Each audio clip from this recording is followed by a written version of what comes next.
Olá pessoal do Porto de Angar, estamos aqui para falar do João Emanuel, aquele garoto que eu já falei para vocês que precisa comprar um remédio para salvar a vida dele. Então nós estamos lançando um calendário 2021 com 14 imagens de aviação muito legais mesmo. E para você comprar esse calendário que a gente vai doar toda a renda líquida, você vai lá no site becarifoto.com.br e entra em calendário 2021. Lá você pode fazer sua compra e você vai ajudar muito, mas muito o João Emanuel. Conto com a ajuda de vocês. Vamos nessa, vamos salvar a vida do João Emanuel.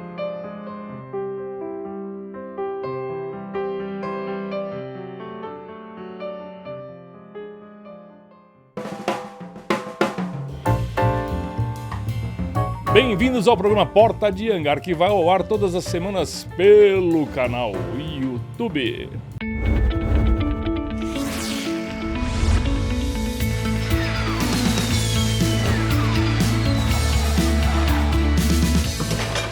O nosso convidado de hoje, não posso falar muito de comida aqui, porque ele, faz os gordos ficar magro. Só não faz comigo porque eu tenho medo de passar na faca. Bem-vindo, meu amigo Fernando Peck. Fala, como é que você tá? Tô bem, graças a Deus. Prazer tê-lo aqui, uma honra, um prazer, viu? Prazer é meu. Gente, ele não é piloto, ele é médico, tá? Vou deixar bem claro.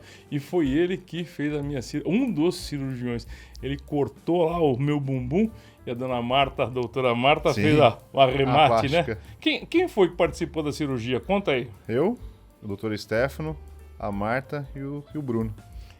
A doutora Marta e o doutor Bruno são pela cirurgia plástica, eu e o Stefano pela cirurgia geral. Fernando, você sabe, eu vou te chamar de Fernando porque a gente virou amigo, né? É doutor Fernando, depois a gente fala. Mas, Fernando, a gente sabe que o pessoal obesa tem alguns problemas de saúde. E a gente está falando isso aqui para a turma que está aqui no Porto de Angar para falar sobre aviação, né? Sim. Então, o cara que tem um problema de obesidade, que está gordo, não consegue emagrecer, ele pode tomar uma negativa no exame médico. O que você pode falar sobre a pessoa obesa? O que é obesidade? Na verdade, a gente não fala a pessoa obesa, é o portador de obesidade, porque hoje a nomenclatura de obesidade é uma doença. Assim como a hipertensão, diabetes, é uma doença que é crônica e progressiva. Ela se instala na pessoa e progride com o tempo. Então é uma doença que não tem cura e que sim deve ser tratada. E com o tempo, como ela é progressiva, ela evolui com outras doenças associadas, hipertensão, diabetes. E no caso da aviação, a gente sabe que além do peso, da mobilidade do piloto, existe a hipertensão e diabetes que podem ocasionar acidentes, né? Porque um paciente que tem obesidade associada a diabetes, imagine ele começa a ter alteração da retina, não consegue enxergar direito, imagine se ele faz um pico de glicemia durante um voo e fica com uma cegueira transitória. Como que a gente consegue... Pode acontecer isso? Pode acontecer. Mas uma cegueira transitória é uma cegueira muito severa ou não? Não é, depende. Não tem, se você não consegue mensurar isso, tem pacientes... Essa semana mesmo eu recebi uma paciente e falou: doutor, eu descobri que eu estava diabético porque eu fiquei sem enxergar. Ficou tudo borrado, não consegui enxergar. Cheguei no pronto-socorro, a glicemia estava lá em cima. Estava muito alterado, associado à obesidade. O que pode levar a pessoa a portar obesidade? Na verdade, tem mais de 200 vias que levam à obesidade, desde a genética até o meio que a pessoa vive. Alimentação, falta de atividade física, que é o sedentarismo, algumas doenças, algumas medicações. Então, existem muitas vias que levam essa pessoa à obesidade. Mas olha, gente, eu pago para um cara correr para mim e não consigo emagrecer de jeito nenhum. Tá certo isso? Tá errado, né? Tá errado. É você que tem que fazer. Tem que correr, né? É importante. Agora, além de você, como é que você pode resolver o problema da obesidade? A obesidade, assim, como ela tem um caráter genético, talvez a gente não consiga mudar o trajeto, mas eu posso retardar um pouco da doença. Lógico, desde a infância, com bons hábitos alimentares, atividade física, boa noite de sono. Isso desde a infância até na fase adulta, tá? Porque nós sabemos já que se você troca o dia pela noite, você tem algumas alterações hormonais que fazem um estado inflamatório no nosso organismo e sim, leva a obesidade, compulsão alimentar. O Valdir, por exemplo, o Valdir é um cara magro, pesa 50, 55 quilos. Ele tem ele pode desenvolver obesidade depois dos 50 anos, por exemplo? Até pode. Assim, lógico, ele tem um perfil já magro, porque a parte genética dele é favorável em relação a isso, mas de repente ele desenvolve alguma doença, tem que usar esse corticoide em excesso, ou ele tem uma depressão que tem que fazer uso de medicação antidepressiva, que sim pode gerar obesidade, ou uma compulsão por alimento, ou álcool. Aí, é independente assim, de certas doenças. O meio que ele vive também pode gerar obesidade.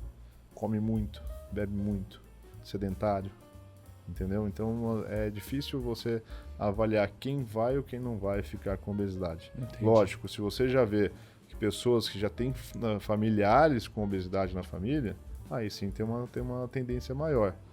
Mas o caminho é longo. O pessoal diz que o açúcar é o grande vilão da obesidade. Mas não é só açúcar, o que mais que pode ser? Não só açúcar, o excesso de calorias. Eu quero comer só carne. Se eu comer 15 quilos de carne por dia, eu vou gerar obesidade também, porque tem gordura. A própria carne, porque você acumula excesso de caloria. Ou seja, tem que alimentar aquela caloria e também gastar aquela caloria. Exatamente. É mais difícil gastar a caloria ou ganhar a caloria? Ganhar é mais fácil. Você senta e come um prato de comida, dependendo do que você vai comer, você consegue comer 3.000, 4.000 calorias de uma vez só. E a gente, para ficar vivo, a gente tem o que a gente chama de metabolismo basal, que é o gasto energético do seu corpo, parado. Por exemplo, eu gasto 2.000 calorias por dia. Então, se eu ingerir 2.000 calorias, eu fico 0 a 0. Se eu ingerir 3.000 e não me mexer, eu tô 1.000 positivo. Está engordando. Exato. Na verdade, você está acumulando gordura. É importante fazer exercício sempre. Sim, sempre. O que mais que pode ser feito? Você acha que mexer com a cabeça da pessoa é uma coisa que ajuda? Na verdade, o tratamento da obesidade é multifatorial. Eu não consigo falar assim, se você só fizer só atividade física, você resolve. Eu acho que assim, não, tenho certeza, porque existem trabalhos científicos que já comprovam isso.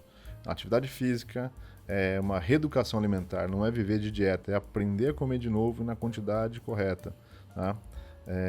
Existem medicações que podem ajudar no tratamento da obesidade, por isso que o paciente tem que ter uma equipe multidisciplinar também cuidando dele. Tá? Não só eu como cirurgião, na verdade eu sou a etapa final do tratamento da obesidade, mas a inicial é com o nutricionista, o endocrinologista, que é o médico que vai cuidar, que vai entender como as alterações metabólicas que existem nesse paciente para ver qual medicação vai funcionar. Também psicólogo, psiquiátrico, e às vezes tem a questão de ansiedade e depressão. Então o paciente ele precisa de ter alguém cuidando dessa fase do paciente.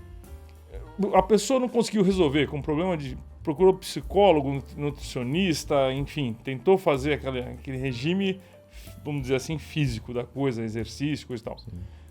Qual é o próximo passo? Cirurgia bariátrica? Se o paciente tem IMC acima de 35, com doença metabólica, ou IMC igual ou superior a 40, esse paciente tem indicação da cirurgia. O IMC é o índice de massa corpórea, que é o peso sobre a altura ao quadrado. Tá? Então, com esse cálculo, você chega a esse valor. Se ele é igual ou maior que 35, com doença associada, quando eu digo doença associada, é diabetes, hipertensão, colesterol alto, refluxo, gordura no fígado, entre outras doenças, tá?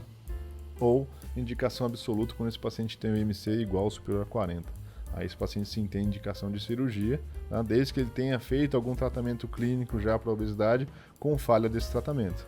Então aí entra a minha pessoa na jogada, que é o cirurgião. E sim, o pessoal tem muito preconceito com a cirurgia, só que a cirurgia está aí, está muito bem desenhada, os trabalhos científicos são bem vastos e concretos em relação à cirurgia.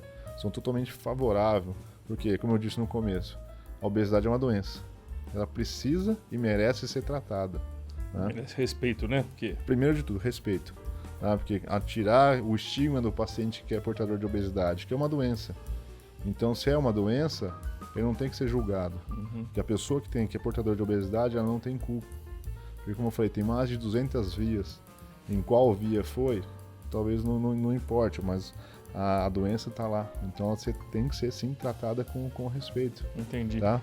Tanto da sociedade quanto da parte médica também. Com certeza. Agora, você chegou ao ponto de fazer a cirurgia.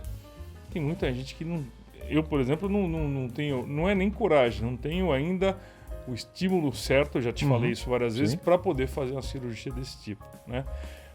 Como é que se estimula, como é que você, não sei nem se você convence uma pessoa a fazer essa cirurgia e quais são os problemas que a pessoa poderá ter depois da cirurgia, se é que existe algum problema? Não é convencer, o que eu gosto de fazer é mostrar para o paciente a correta indicação e mostrar as doenças associadas que ele pode desenvolver ou já tem quando chega no consultório. Então não é convencer. A partir do momento que você entende que você tem a doença, a obesidade, e que ela é uma doença que é crônica e progressiva, ou seja, que ela se instala e se arrasta pela vida toda e piora com o tempo, você fala, poxa, e não tem cura, eu tenho que fazer isso.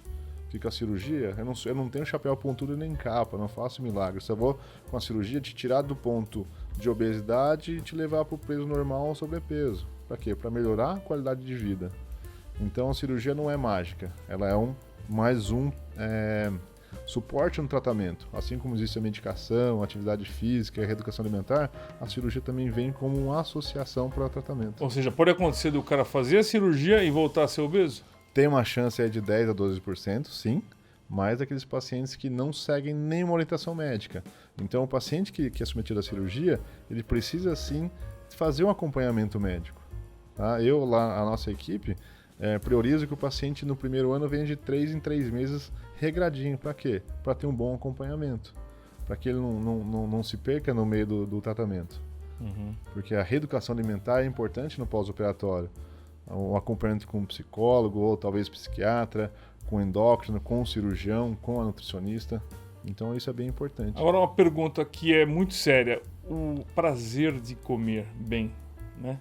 É complicado, né?